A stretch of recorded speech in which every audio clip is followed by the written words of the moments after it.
we see, we get to, it makes up for it here, that you're like in every scene, but, you're incredibly selective about the projects you work on. And I know that you've been approached in the past about working in France or in French. Tell us what about this particular script or project, was the.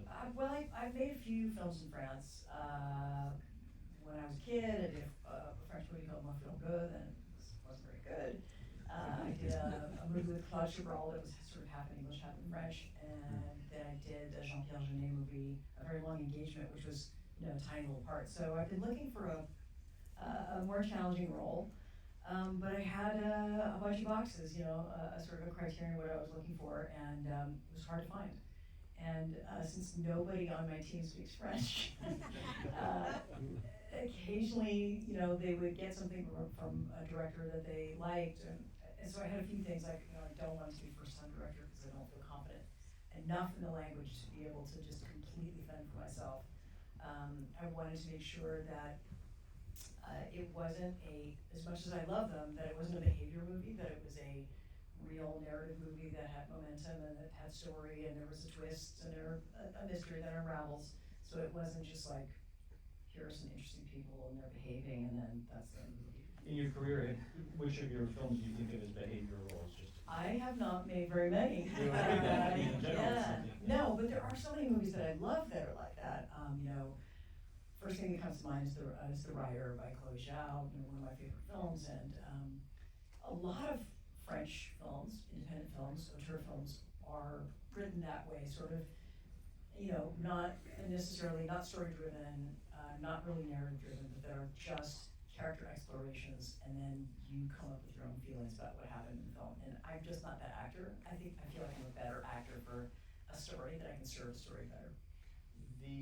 This actually reminds me a lot of kind of another era of American storytelling, and one in which you were really kind of present. Some of your most beloved roles are kind of in that kind of drama thriller vein from sort of the. Oh, I didn't think you were going to say that.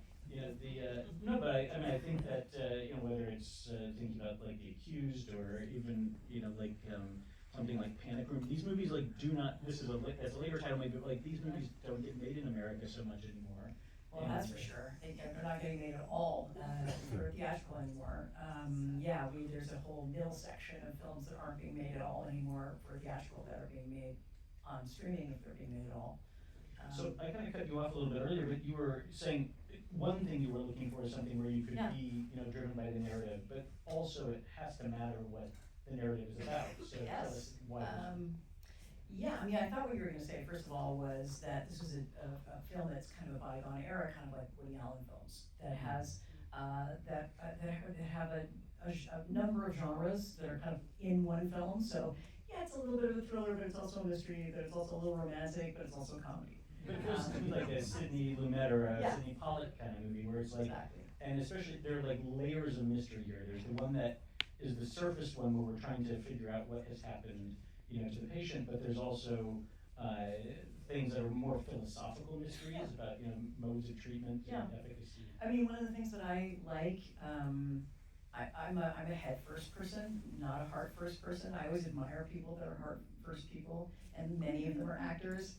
I'm not that guy. I wasn't born to be an actor. It wasn't a job that I chose. It was chosen for me at a young age, and I just don't really have the personality to be an actor, but I'm really interested. It sounds like maybe the room doesn't agree with you. But I'm interested in people that are juggling both, that are juggling an intellectual side and an emotional side, and potentially a spiritual side as well, and that explore the world with their head first and aren't entirely 100% aware of themselves psychologically. And I guess because I'm like that, I'm not and I do love literature, and I do love books, and I like meaning in movies, and so I like to have something to sink my teeth into that I'm excited about intellectually, and then I can translate that into, an emotional story. How much of the work when you're preparing for a role, and maybe we can just talk about with this role in particular, is psychological for you? Like, how important is it to kind of understand the character? Like, for instance, here, there are allusions to something to do with her mother, but it's obviously left off screen. Is that important to you to kind of understand whatever that is that makes her tick? Well, I think you can make those choices, you know, we make those choices along the way, and, because I'm like a list maker, you know, I make a list. I'm like, what do I know, what do I don't know? I love the idea that there are doors that she just doesn't wanna open, and we don't know why, but we know that there's something that feels profoundly, unexplored about that door. And when you open it up, there's sort of something that feels like a nostalgia, that feels like a sadness, and you don't understand why you're reacting to it. And that it didn't need to be explained any more than that, except that it was something that she wasn't willing to look at. I thought that was quite beautiful, actually. That being said, you know, it's the story of an expatriate, somebody who left their entire identity behind and said, I will go to a new country and I will become a new person. That's kind of like a fantasy of what a French lady would be. And I understand that. I understand that impulse of saying, I will not be identified with this identity that I was given. I'm gonna start fresh. And, but there's a price that you pay for that. And particularly interesting in the you know, the Jewish world of the film, where everybody in the film is Jewish.